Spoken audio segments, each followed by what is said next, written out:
WhatsApp everyone, welcome back to the channel. I hope मेरे सब बच्चे बिल्कुल ठीक होंगे, मस्त होंगे और अच्छे से पढ़ाई कर रहे हैं। बच्चों, ये लेक्चर नंबर 70th है इस वीडियो सीरीज का। हम चैप्टर 5th पर हैं, रिटायरमेंट ऑफ पार्टनर। ये इस चैप्टर का लास्ट टॉपिक है जिसमें हम पढ़ेंगे retirement of partner during the year. बहुत ही छोटा और सिंपल टॉपिक है बच्चों, आप बहुत इजीली इसको समझ जाओगे और उसके बेसिस पर इलस्ट्रेशन करेंगे हम टीएस गरेवाल वॉल्यूम 1 का। बहुत ही ज़्यादा मज़ा आने वाला है। जल्दी से अपनी कॉपी पेन ले आओ और अब हम शुरू करते हैं।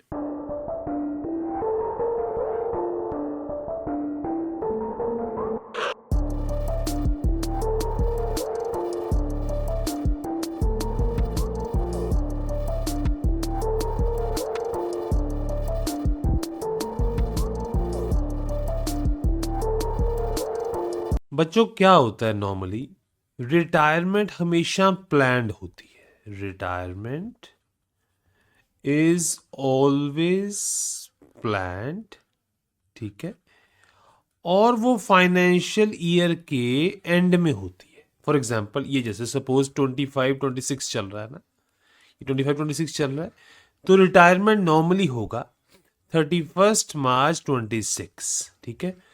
सो दैट अकाउंट्स को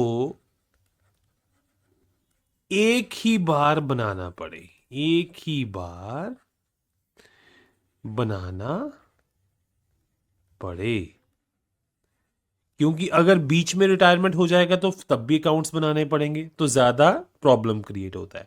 बट कभी कभार पार्टनर बीच में रिटायर हो जाता है, बीच में भी रिटायरमेंट ले लेता है। फॉर एग्जांपल, जैसे ये देखो, ये ईयर चल रहा था 31 मार्च 25, ठीक है।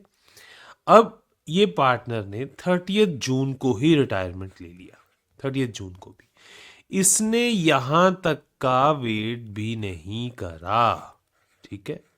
तो अब क्या आएगा, सारी सेटलमेंट्स तो हो जाएंगी, सारी सेटलमेंट्स तो हो जाएंगी, सिर्फ एक चीज में प्रॉब्लम आता है कि इस पीरियड का प्रॉफिट कैलकुलेट करने में, इस पीरियड का प्रॉफिट में। क्योंकि अगर इस महारथी ने रिटायरमेंट यहां पे लिया होता तो यहां पे तो पीएनएल अकाउंट तो बनता ही है, यहां पे तो पीएनएल अकाउंट तो बनता ही है, तो फिर तो कोई दिक्कत नहीं आनी थी। अब इसने यहां पे लिया बीच में, तो अब स्पेशल अकाउंट बनाना तो टफ हो जाता है, टफ हो जाता है, या प्रॉफिट भी होता है या लॉस भी। तो कहने का मतलब अब इस पीरियड का कैलकुलेट करना पड़ेगा। तो अब हम क्या करते हैं बच्चे, अब वो कैलकुलेशन कैसे होगा पीएनएल का। इसको बच्चों इंटरिम पीएनएल भी बोल सकते हो, इंटरिम, कि जो बीच में होता है। अब वो दो तरह से है बच्चों, दो तरह से। एक तो actual basis, actual basis, actual basis क्या कहता है कि आप सारे अकाउंट्स बनाओ दोबारा से, प्रिपेयर ऑल अकाउंट्स, ठीक है। जस्ट आप जैसे फाइनेंशियल ईयर के एंड में करते हो, prepare all accounts and calculate. ये तो बहुत सिंपल स्ट्रेट फॉरवर्ड है, बट ये काफी टीडियस प्रोसेस है, it is a tedious process, ठीक है। ये फर्म अवॉइड करती है।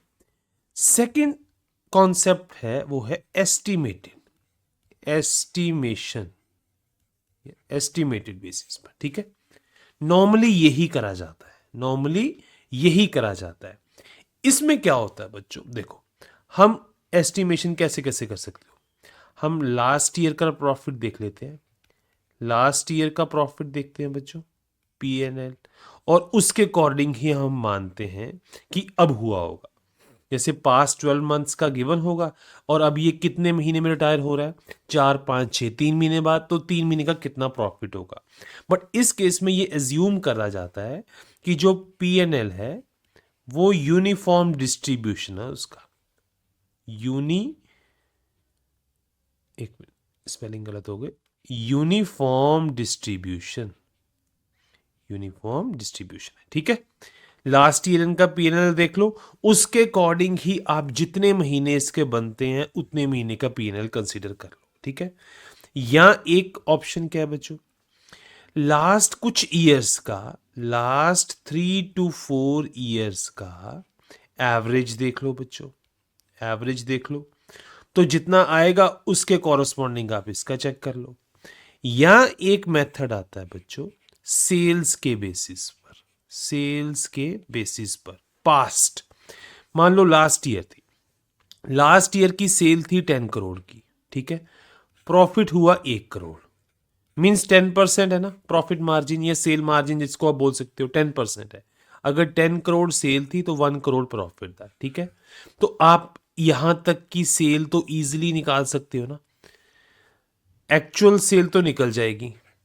मान लो एक्चुअल सेल आपकी आई फॉर एग्जांपल 1 करोड़, तो लास्ट ईयर के अकॉर्डिंग ही परसेंटेज लगा दो, 1 करोड़ आई तो 10% इसका करना है, दैट इज 10 लाख। सिंपल है बच्चों, ये प्रॉफिट आ जाएगा। इस तरीके से आप एस्टिमेटेड प्रॉफिट्स आप निकालते हो, ठीक है बच्चों। आई होप ये क्लियर होगा। अब मैं छोटा सा आपको बता देता हूं और करना क्या होता है हमें। सिंपल इसकी जर्नल एंट्रीज आप कैसे करोगे। मान लो अब आपने प्रॉफिट आइडेंटिफाई कर लिया, अब आपने प्रॉफिट नोन है आपको, जितने मैंने मेथड बताया आपको नोन है। लेट्स सपोज प्रॉफिट था 10 लाख, प्रॉफिट था 10 लाख। आप करोगे क्या, अब इस केस में आप करोगे क्या। अब सबसे पहले पार्टनर को 10 लाख देना है ना, तो आप देखो बच्चों करते क्या है, देखो एसेट्स, ठीक है, लाइबिलिटीज, यही है, ये फंडा होता है। अब आपने यहां पे पार्टनर को 10 लाख देना है, ठीक है। तो आप बैलेंसिंग करने के लिए, बैलेंसिंग करने के लिए, क्योंकि अभी तो प्रॉफिट कैलकुलेट नहीं होना, ये एस्टिमेट है, आप यहां पे 10 लाख का एसेट क्रिएट कर दो, 10 लाख का एसेट क्रिएट कर दो, एक बैलेंसिंग एसेट। आपकी इक्वेशन रल गई ना, नेट इफेक्ट तो जीरो ही रहा, नेट इफेक्ट तो जीरो ही रहा, तो आप क्या करोगे, आप एक जर्नल एंट्री पास करोगे, that is P&L suspense account. आप वो 10 लाख रुपया जो देना था आपने सस्पेंस अकाउंट से डेबिट कर लिया बच्चों, ठीक है, और पार्टनर को आपने दे दिया, सीआर, या पार्टनर को आपने दे दिया। पार्टनर को पैसा मिल गया, वो खुश हो गया, वो चला गया अब अपने घर, वो चला गया अपने घर, क्योंकि आपने 10 लाख बढ़ाना था यहां पे, बेसिकली आपने 10 लाख देना था पार्टनर को। अब मैं आपको एग्जांपल देता हूं बच्चों, सपोज इंटरिम प्रॉफिट निकला, इंटरिम प्रॉफिट निकला 10 लाख, ठीक है। अब देखो होगा क्या, आपने पार्टनर को पैसा देना है, देना है ना। अब बैलेंसिंग इक्वेशन क्या कहती है, यहां पे एसेट है, ठीक है, यहां पे लाइबिलिटी है, यहां पे लाइबिलिटी। बेसिकली आपने यहां से बैंक अकाउंट से पैसा निकल गया, बैंक अकाउंट से पैसा निकल गया, बैंक अकाउंट से पैसा चला गया ना अब आपका, बट अभी इक्वेशंस क्लोज, अकाउंट्स बने नहीं है, ठीक है, अभी अकाउंट्स बने नहीं है। तो आप क्या करोगे, यहां पे बैंक अकाउंट से 10 लाख कम हो गया, आप यहां पे एक बच्चों एसेट क्रिएट कर दोगे, P&L सस्पेंस अकाउंट का एसेट क्रिएट कर दिया 10 लाख का, ताकि ये फिगर जीरो ही रहे, ये फिगर जीरो ही रहे बच्चों। अब देखो बच्चों, जैसे सपोज मैंने आपको इंटरिम प्रॉफिट निकाला, ये आया 10 लाख, ठीक है। अब आपने क्या करना है, 10 लाख से उसका कैपिटल बढ़ाना है, कैपिटल बढ़ाना है ना। तो बच्चों क्या आता है, बैलेंस शीट क्या होती है, दोनों तरफ बैलेंस रहना चाहिए, दोनों तरफ बैलेंस रहना चाहिए। अब आपने यहां पे इसका कैपिटल बढ़ा दिया 10 लाख, कहने का मतलब यहां पे एसेट भी अब बढ़ने चाहिए तभी बैलेंस रहेगा। तो आप क्या करते हो, आप यहां पे एक बैलेंसिंग एसेट क्रिएट करते हो, जिसको हम बोलते हैं P&L suspense account, debit side पे आप ये क्रिएट कर देते हो, ताकि ये इक्वेशन बैलेंस रहती है। यहां पे भी 10 लाख की एंट्री आ जाएगी, यहां पे भी 10 लाख की एंट्री आ जाएगी, ताकि ये इक्वेशन बैलेंस रहे। तो अभी आप क्या एंट्री करोगे बच्चों, आप एक सस्पेंस अकाउंट क्रिएट करोगे, P&L suspense account debit, debit side entry कर दिया 10 लाख का, to retiring partner retiring partner capital account credit हो जाएगा 10 लाख। ये एंट्री कर दी बच्चों आपने, बहुत सिंपल हो गया। ठीक है, अब नेक्स्ट करना क्या है, अब आपने फाइनली आपको at the year and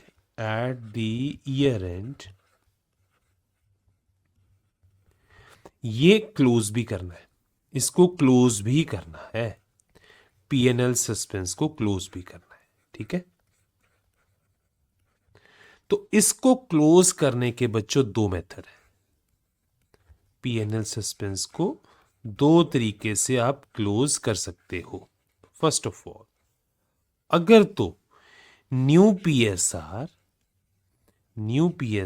is equals to old PSR है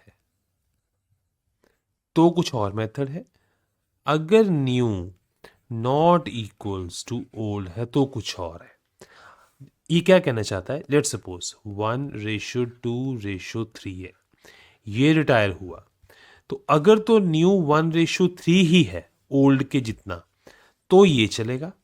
अगर रिटायरमेंट के बाद आपने ये कर लिया 1:4 तो ये चलेगा। ठीक है, अब अगर न्यू ओल्ड के इक्वल है तो आपने क्या करना है बच्चों, पीएनएल का जो डेबिट बैलेंस था इसको क्लोज कर लेना है। इसको क्लोज करने के लिए कहां पे करोगे आप, पीएनएल एप्रोप्रिएशन, इसको एप्रोप्रिएशन में ट्रांसफर कर दोगे, debit to PNL suspense credit, ये इस तरीके से क्लोज होगा। ठीक है, अगर new not equal to old है then gaining partner account debit to PNL suspense credit, तब ये करोगे।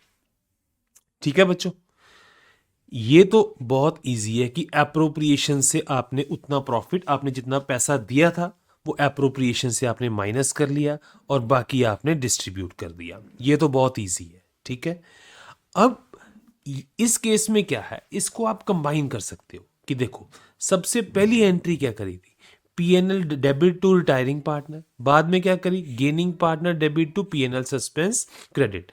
तो आप इसको कंबाइन करके एक सिंगल एंट्री भी लिख सकते हो फर्स्ट प्लस सेकेंड की, that is gaining partner account debit to sacrificing partner account credit.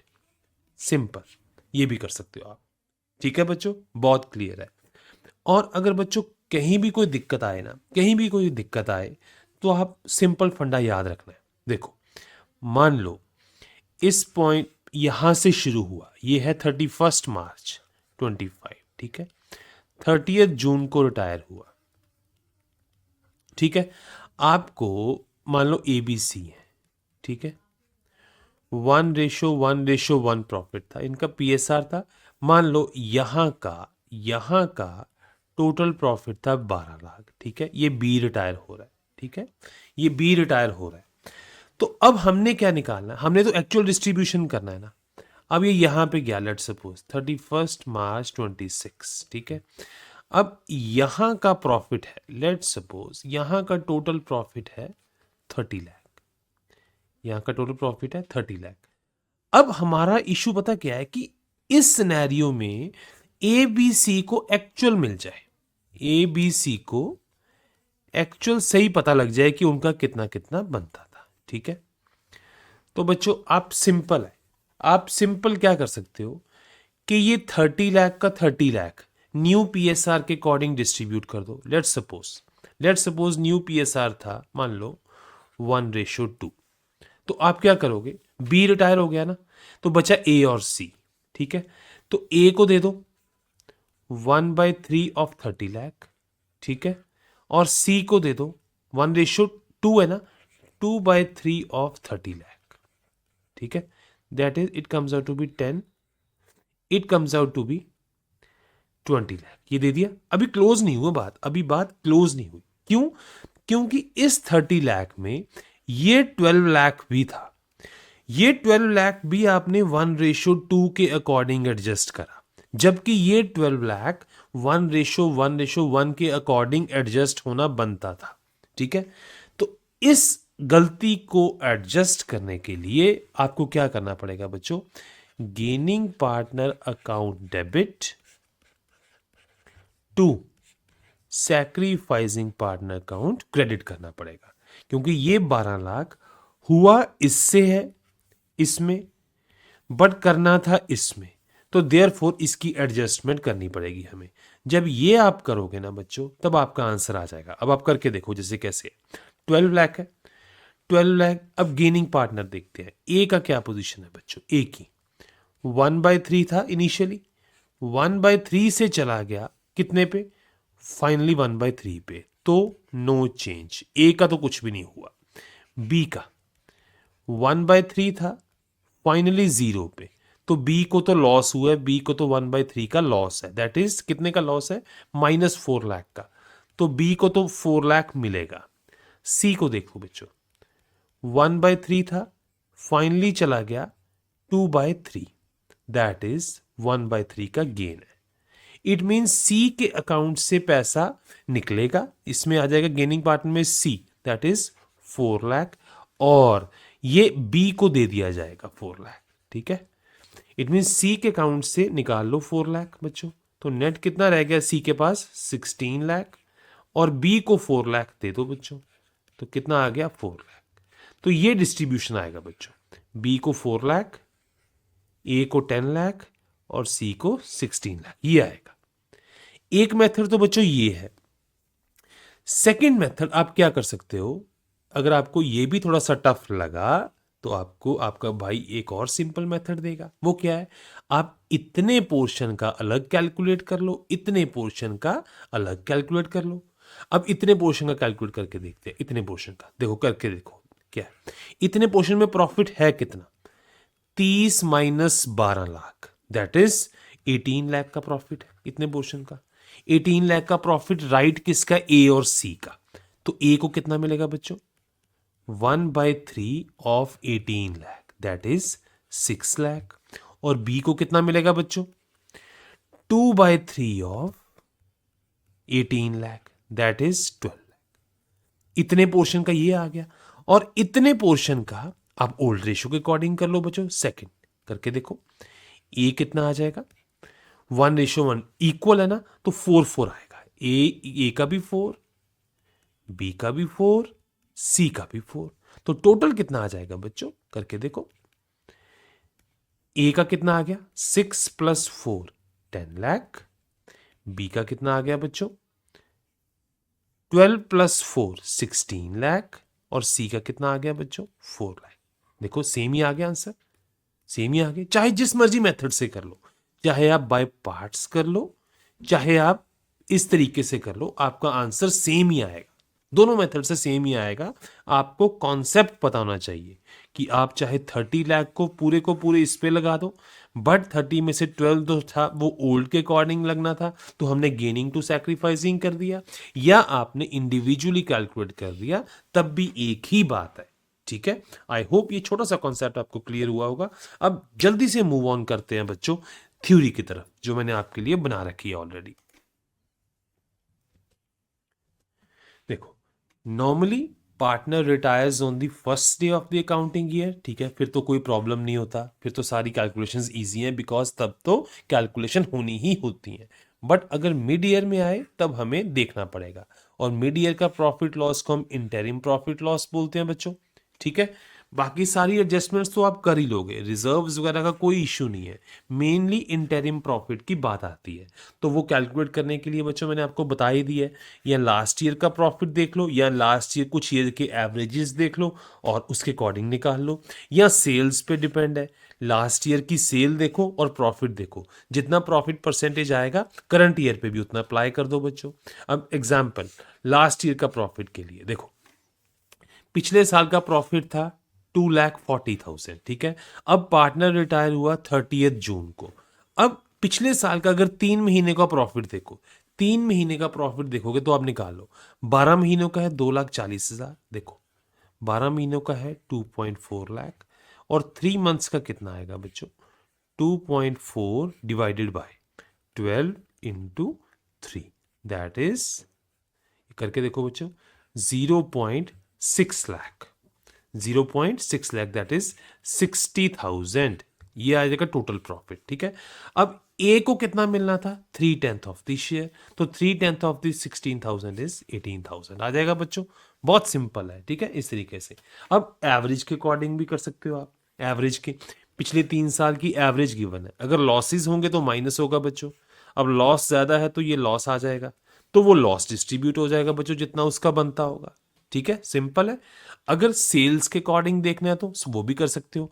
20 lakh sales थी बच्चों लास्ट ईयर में, 2 लाख प्रॉफिट था, मतलब 10% प्रॉफिट और सेल मार्जिन था, वो भी इस साल भी वही लगेगा। अब इस साल की सेल देख लो जब रिटायरमेंट तक कितना था, और प्रॉफिट उतना ही रहेगा बच्चों। ये मेथड ना एज्यूम करते हैं यूनिफॉर्म डिस्ट्रीब्यूशन, यूनिफॉर्म डिस्ट्रीब्यूशन ये एज्यूम करते हैं। ठीक है, चाहे सेल्स का है चाहे प्रॉफिट का है, वो through out the year uniformly distributed है। ठीक है, अब हम जर्नल एंट्रीज देख लेते हैं बच्चों। देखो, 2 केसेस बताए थे ना कि अगर न्यू ओल्ड पीएसआर ही कंटिन्यू करती है, ठीक है, new PSR equal to old है, तो सबसे पहले आप क्या करोगे, सस्पेंस अकाउंट में से पैसा दे दोगे, डेबिट करके रिटायरिंग को पैसा दे दिया। ठीक है, और at the end suspense account को क्लोज कैसे करा, एप्रोप्रिएशन में ट्रांसफर करके, एप्रोप्रिएशन में ट्रांसफर करके। कैसे बच्चों, ये क्या कहना चाहता है, मान लो 10 लाख आपने दिया, 10 लाख आपने रिटायरिंग को दे दिया, एट द ईयर एंड मान लो 50 लाख प्रॉफिट हुआ। ठीक है, आपने क्या करा, 10 दे चुके हो ना, इट मीन्स 40 ही बचा, 10 तो दे दिया, तो वो 40 जो है आपने न्यू पार्टनर्स में बांट दिया, वो 40 आपने न्यू पार्टनर्स में बांट दिया। वही काम हुआ यहां पे भी कि 10 लाख था, ठीक है, 10 लाख आपने दे दिया उसको। ठीक है, अब टोटल प्रॉफिट हुआ 50 लाख, 50 लाख में से आप 10 लाख दे चुके हो उसको। ठीक है, तो ये बाकी 40 बढ़ जाएगा, वही इसीलिए बच्चों पीएनएल को डेबिट, पीएनएल एप्रोप्रिएशन को डेबिट कर रहे हैं, ताकि ओल्ड बैलेंस जो ओल्ड दे चुके हैं उसको माइनस कर दिया जाए। तो इस तरीके से सस्पेंस अकाउंट क्लोज करके आप कर सकते हो। बट ये मेथड तभी यूज करना है अगर अगर आपका पीएसआर चेंज नहीं हुआ तो।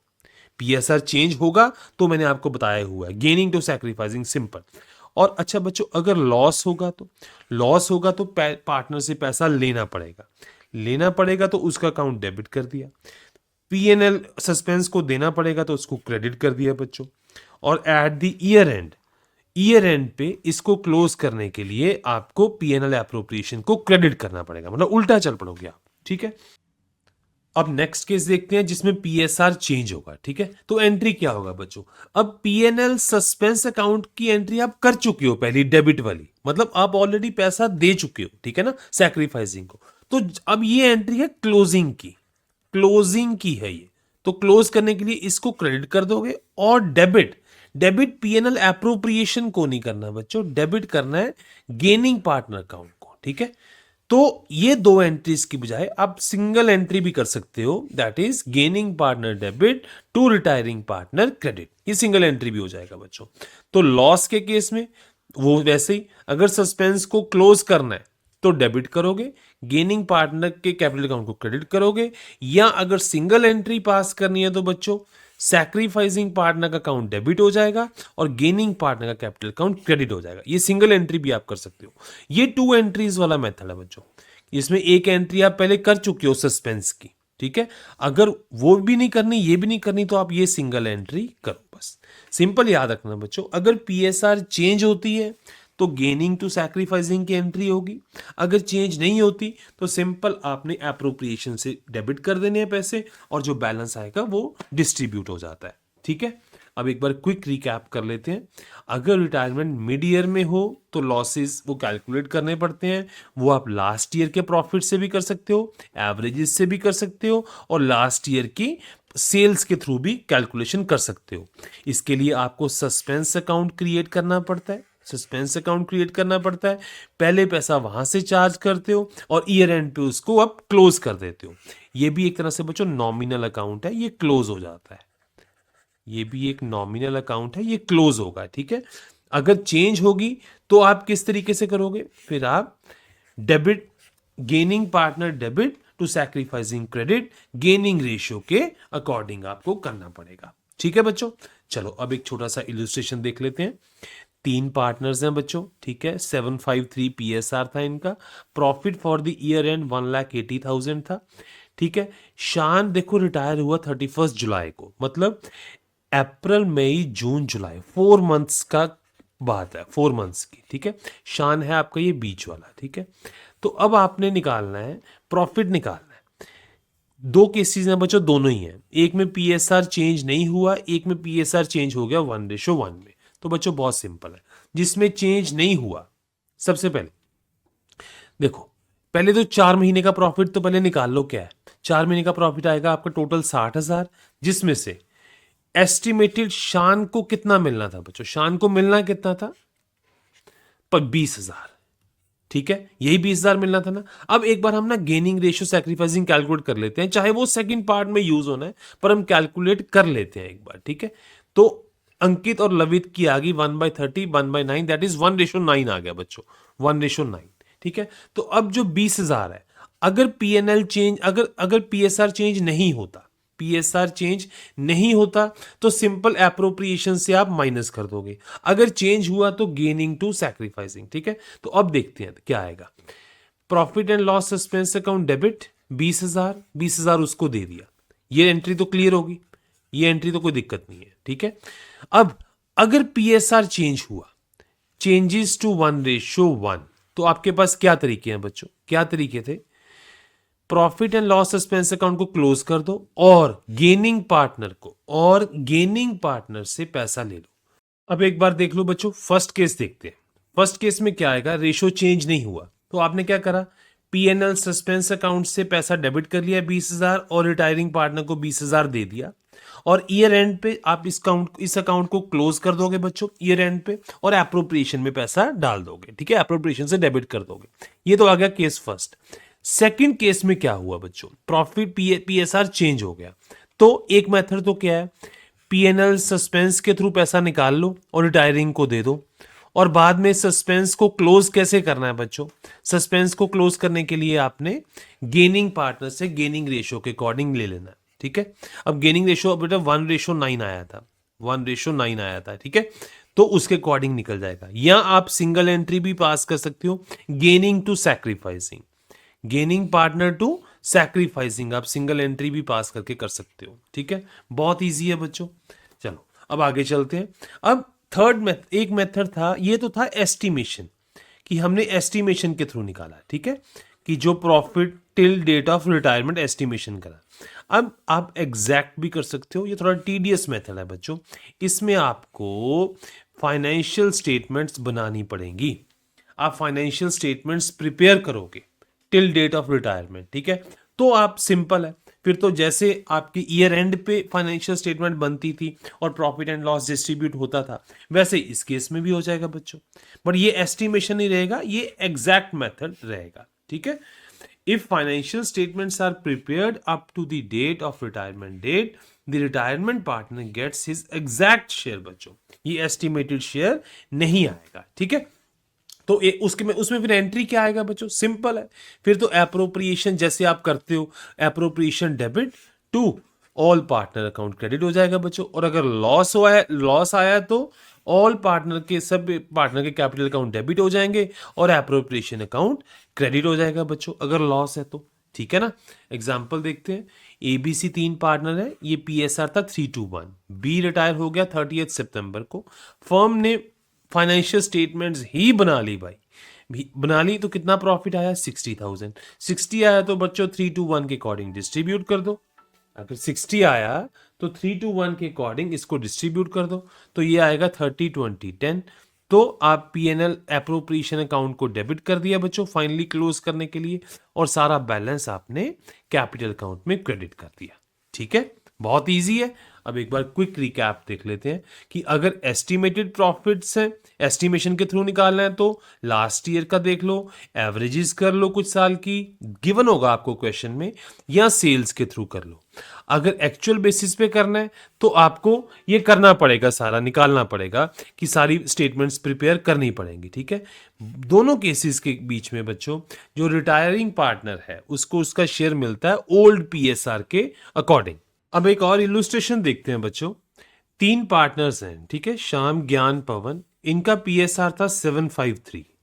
ज्ञान ये बीच वाला महारथी रिटायर हुआ, ठीक है। पार्टनरशिप डीड के अकॉर्डिंग फाइनेंशियल स्टेटमेंट्स बनाएगी। प्रॉफिट था बच्चों 3,60,000, बहुत इजी है फिर तो। 3,60,000 निकला। अब क्या करना क्या है, pass the journal entries for the distribution of the profit for the period. 1 जुलाई को ये रिटायर हुआ तो क्या जनरल एंट्रीज आएंगी, और पास दी जनरल एंट्रीज अगर 3,60,000 का लॉस है तो बच्चों बहुत इजी है। 3,60,000 का जो प्रॉफिट था वो अगर डिस्ट्रीब्यूट करना है तो पीएनएल एप्रोप्रिएशन अकाउंट को डेबिट करते हो ना आप। जब ईयर एंड पे भी हम करते हैं तो एप्रोप्रिएशन अकाउंट को डेबिट करते हैं और जितना प्रॉफिट है वो डिस्ट्रीब्यूट कर देते हैं। ये जितना प्रॉफिट आएगा 753 में डिस्ट्रीब्यूट हो जाएगा, ठीक है। और अगर लॉस आएगा तो ये जितना 360 है वो पैसा कैपिटल से निकल जाएगा बच्चों। अगर फाइनेंशियल स्टेटमेंट्स प्रिपेयर ही कर ली, नो डाउट वो टीडियस काम है, बट वो एक एग्जैक्ट मेथड है, उसको उससे आपको profit and losses exactly calculate होते हैं बच्चों, ठीक है। तो आई होप ये आपको क्लियर हुआ होगा। छोटा सा टॉपिक था बच्चों इंटरिम प्रॉफिट लॉस का, कि अगर पार्टनर साल के एंड की बजाय बीच में रिटायर होता है तो हम कैसे प्रॉफिट्स कैलकुलेट करते हैं। उसमें आपने 2 मेथड्स करें, आप एस्टिमेशन लगा के भी कर सकते हो, आप एक्चुअल बेसिस पे भी कर सकते हो। एक्चुअल बेसिस में सारी फाइनेंशियल स्टेटमेंट्स दोबारा से बनती हैं जो कि एक टीडीएस मेथड होता है, और एस्टिमेशन में आप सिंपल पास्ट एस्टिमेशंस लगा के आप कर सकते हो, ठीक है। आई होप बच्चों ये आपको क्लियर हुआ होगा। वीडियो वैल्यूएबल लगी है तो फ्रेंड्स एंड फैमिली के साथ शेयर करनी है, और चैनल को सब्सक्राइब करना है, वीडियो को लाइक करना है, शेयर करना है बच्चों। इसी से हमारा मोटिवेशन बढ़ता है। तो इसी के साथ ही बच्चों ये चैप्टर यहीं पे क्लोज होता है। नेक्स्ट वीडियो में हम नेक्स्ट चैप्टर में मूव ऑन करेंगे।